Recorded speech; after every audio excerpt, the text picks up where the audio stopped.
Hey guys, welcome back to another video on the Inside Spurs channel. Happy Wednesday morning, not Tuesday, Wednesday morning. I hope everyone is okay and everyone is having a good week and obviously a good day.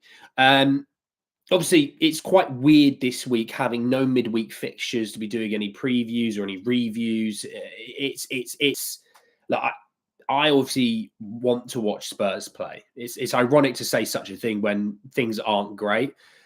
But obviously, I think for a lot of us, we uh, we definitely needed that rest. We definitely needed that break. So, yeah, it's quite nice in that regard. But we do have an interesting report surrounding Heung-min Son and Spurs' maybe openness to moving the captain. We'll be talking about that. We'll be talking about a weird report from the Guardian discussing potential purchase of Tottenham Hotspur. So we're discussing that as well. We also do have a update surrounding the protest as well, which I will give you alongside everything. Good morning, Polly. How are we? Christoph, Aussie, Spurs. How are we all? I hope everyone's all right. I hope everyone's having a bloody great week. And yeah, let's sort of jump in and let's sort of discuss the Heung-min Son side of this thing because it's yeah, it's something that I'm undecided about because on his day, I still think Heung-min Son is fantastic. Okay. Now, is it a drop off in form? Is it a fatigue thing? Is it he's no good anymore, with that? And I think it's mostly for me a fatigue thing. He's playing 3 times a week. He's in his early 30s. It's not going to help, right? It's not. You see it in this game. The whole thing with Son is the high press. The guy can press to every corner of the pitch. Last season we were playing once a week. He would be for 90 minutes a game. He's charging around like a headless chicken. At the moment, he gives you 4 or 5 of those a game, and that's it because he is so tired. So I've always said, if you could play him once a week or the occasional twice a week, I still think there's a really good player there. But there is obviously a conversation to have that, yes, he is in his early 30s. He obviously has had his option picked up and extended. So he is here next year at Spurs. So for the amount of times I had to dispel so many rumors on Twitter from other fan bases who are just stupid was hilarious because I'd said months ago, Spurs are picking up his option. They're not letting him go for free. And the amount of like Barca fans and fans like that going, Heung-min Son on a free. I think that's a really great deal. And it's like, you just do an extra 20 seconds of research and you'll see that it's not going to happen, Obviously, it's clickbait for these pages, and that's what Twitter is.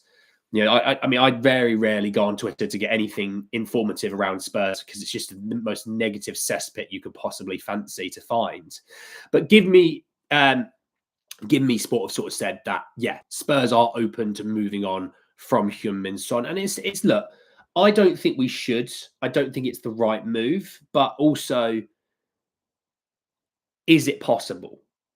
Yes, it is possible. Spurs can move on from Heung-min Son. It's not outrageous to say. It's not. I think 1 or 2 years ago, I would say, guys, crazy talk. 1 or 2 years further on, when he is in his early 30s, you start to go,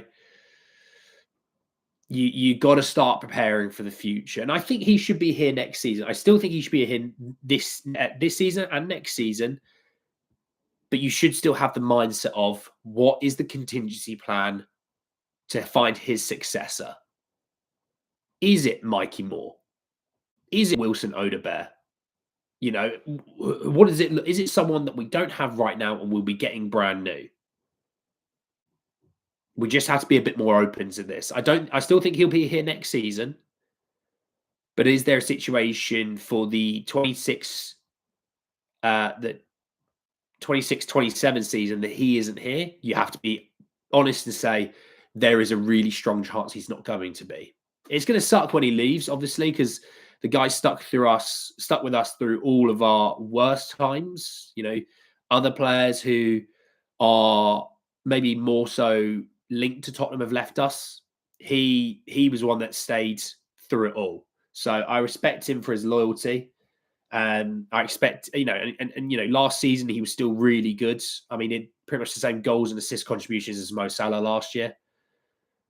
That's why I said next year, play him once a week. And also the attitude we should have is he is playing once a week.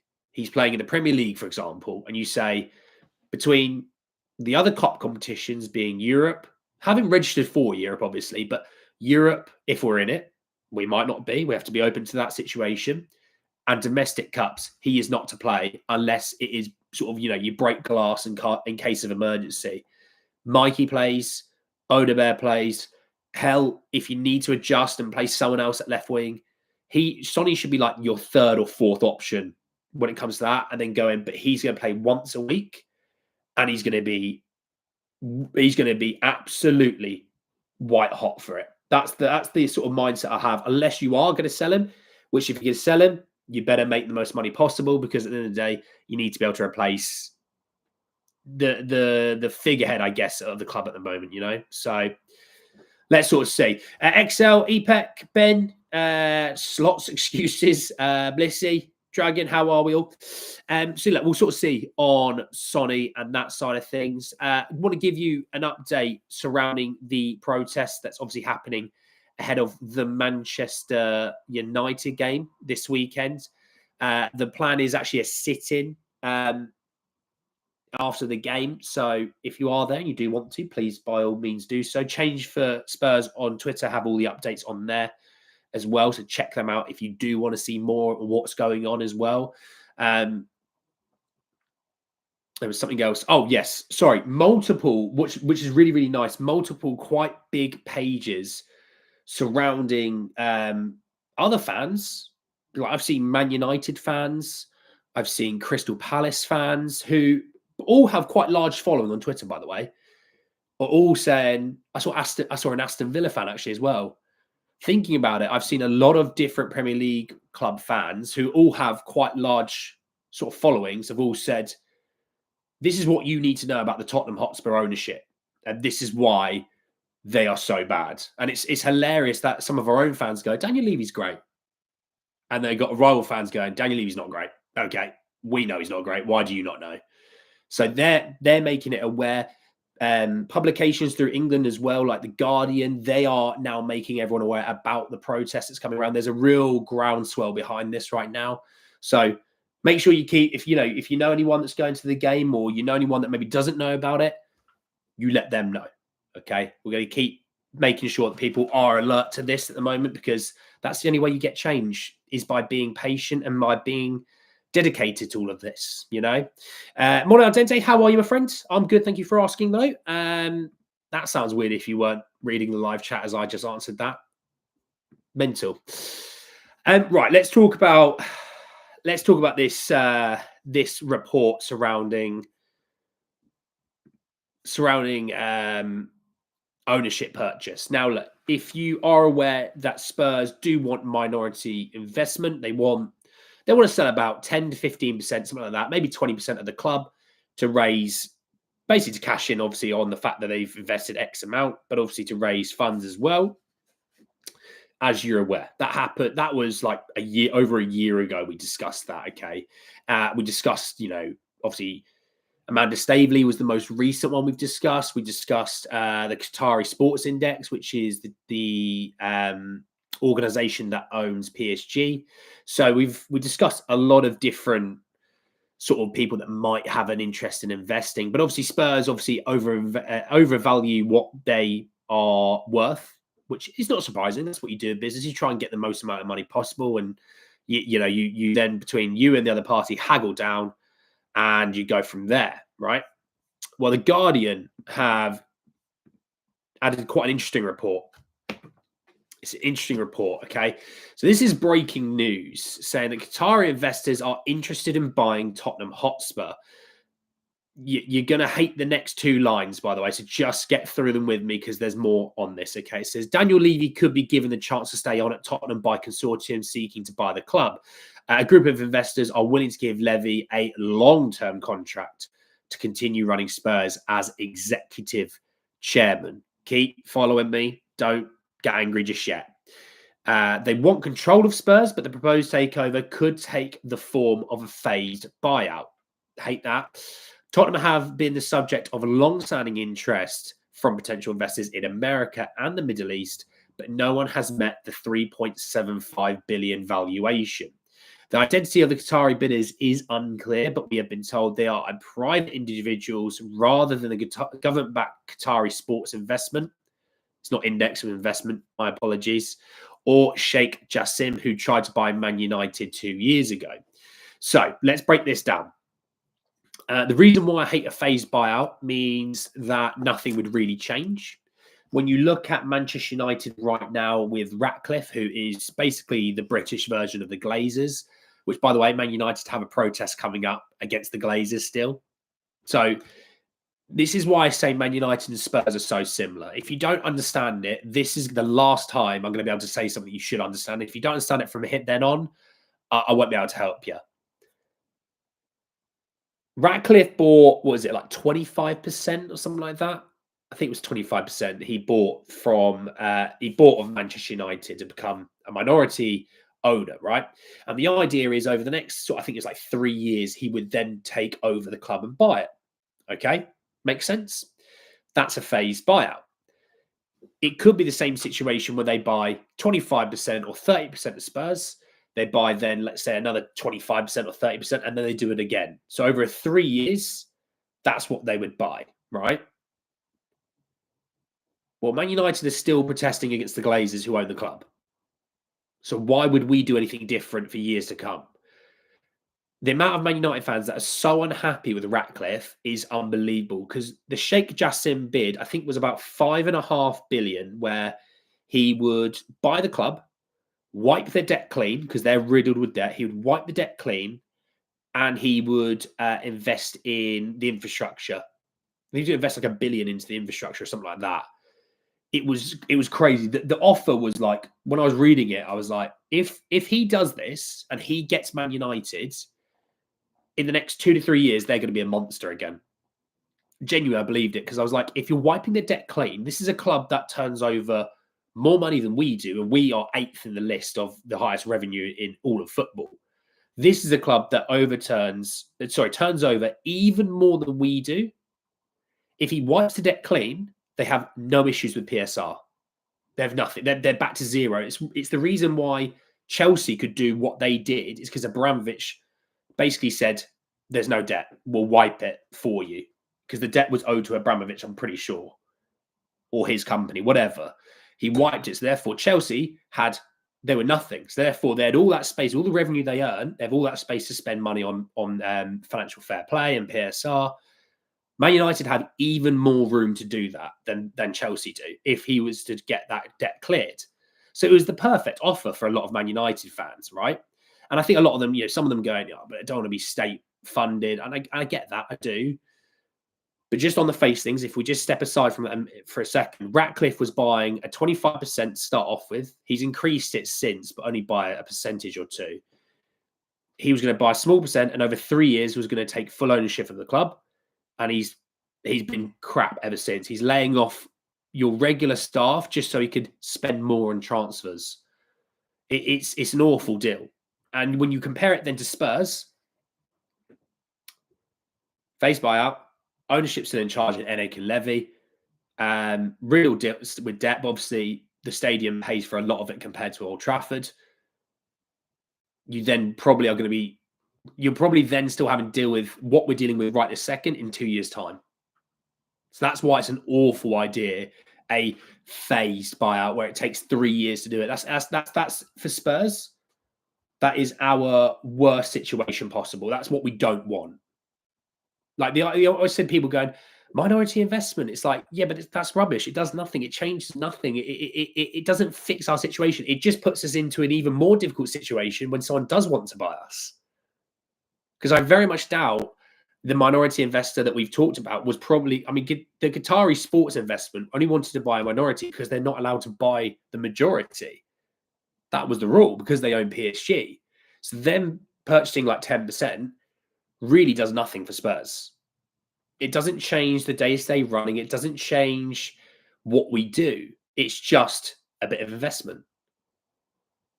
So that's why we want someone to purchase the full club, because then at least it's like that's you. It's on you now. And look, you obviously could have a situation. You could find a worse owner. You could. There's things that Daniel Levy has done well. I'm not denying that. The Glazers have ran Old Trafford into the ground. If you've ever been to Old Trafford or even just been in Old Trafford, not even for a game, you sort of look at it and you look around and go, Jesus Christ, this needs some maintenance. There's it floods. The toilets are all disgusting. Hell, you can see cracks sometimes and things like that. And it's, there's rats around the pitch, is infested. And they plunge them into debt, further and further into debt every year. So we could have them, right? We could have them. But we also have a situation where this is going to get no better. It isn't. And that's why you need the full majority ownership. You need then someone with a footballing brain to help run the club, though. You need someone that understands football, because you could wind up with, and this isn't a dig, but Todd Bowley and that group who spent loads of money all across the team and forgot to buy an out-and-out number 9. And Jackson has improved, I'm not denying that. But had they bought an out-and-out number 9 last season, they would have finished easily in the top 4, probably would have fought for the title. Wouldn't have shocked me, because they would have been way more points better off. This season, they'd probably be up and around the title race as well had they had that number 9. Genuinely, that's what that team was missing last season. So you need a footballing brain, a footballing mind to run the club properly. But also you need the higher ups to kind of go, hey, right, we need to make a bit of an overhaul on the squad. What do we need to do? We want people that want to win. Daniel Levy cares about 4th. Anything above that, fine. If you win a cup competition, fine. Are you getting 4th? Well, why, Daniel? Well, that's where all the money is, top 4. Oh, 5th is this year included the Champions League. Well, then 5th will do as well. Are we inside those Champions League spots? Oh, we are. Great. You've done a brilliant job. Well done. Oh, we're not? You're terrible. I hate you. Because the money in the Champions League from revenue from the competition is obviously massive, but you can charge your advertisers a bucket load more. Sponsorships, all that. You get charged so much more. Hence why there's so much revenue in the Champions League. That's why Villa, revenue-wise, would have increased a lot this year compared to the year previous. That's why Newcastle increased quite a bit that one season they were in the Champions League, which was last year, right? The Champions League is everything. It's everything, okay? And that's why the Glazers care about the Champions League. That's what they care. They care about being in the Champions League. They're finishing 8th for the FA Cup last season. The Glazers probably went, what's the FA Cup? They go, well, we weren't going to get Europe, but we at least got Europa League. They'll go, I mean, it's doable, but it's not great. And you hear stories about their sponsors wanting to reduce the money they're giving to the club because they're not in the Champions League. And that's what sponsors can do. They can reduce the money they give you, because this number was based on Champions League football. This number is based on Europa League football, Conference League, and then nothing. Because obviously there's more eyes on Champions League football, if that makes sense. So with ownership, you have to be careful what you wish for. I totally agree, and I understand that point, because I'm going to get people probably commenting going, "Be careful what you wish for. Grass isn't always greener." I get that, and I get that sometimes jumping because you're unhappy with what you have right now, you might wind yourself up in a worse position. That's why when owners are looking to buy clubs, they normally use the media to get across what they're trying to do. Because if they can get the fans on board and behind them, then there's a groundswell and there's a push and all that. But we'll see. When it comes to purchases and things like that, this thing is going to take months and months and months. Okay, so don't be expecting it to happen anytime soon. If it even does happen, we'll see. But you know, having an owner that gives a damn about wanting to win things would be incredible. And if and my attitude is when it comes to new ownership, if they go, hey, we're sacking Ange because we want our own manager in, then all the power to it. You spent billions on the club. If you want to sack a manager, you sack a manager. If they go, we want to bring in. I'm trying to think of a manager now.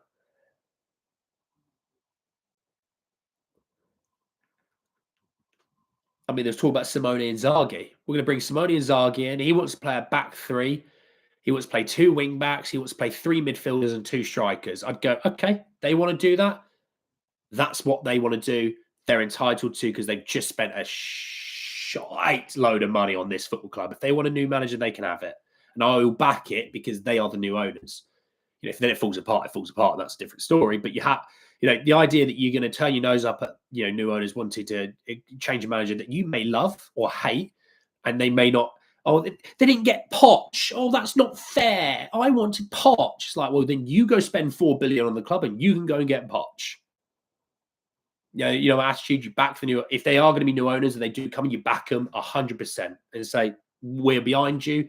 Show us that you want to do things, and And also, I think with Spurs fans, I think we want more openness from the ownership a little bit more. More of a, I don't need a line of communication. I don't need that. But they never talk. Lang and Levy, all those lot, they never talk. I think Spurs fans kind of want to have a bit more of a message from time to time from those guys. We don't need them every week. But we hear from Daniel Levy when it comes to financial year results. We hear from Johan Lang after a transfer window. Once a quarter is the way I look at it, maybe, Aussie, perfect. We just want transparency. We just want that. But we shall see.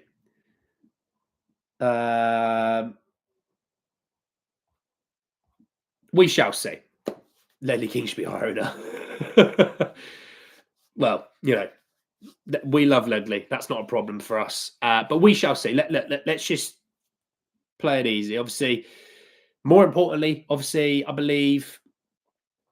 So there's yesterday. The last 2 days of this week, because it's Wednesday now. So Monday and Tuesday this week, players have rested. The ones that have been fit and playing, they will be rested. I believe apparently they might even be resting tomorrow. I'm not sure.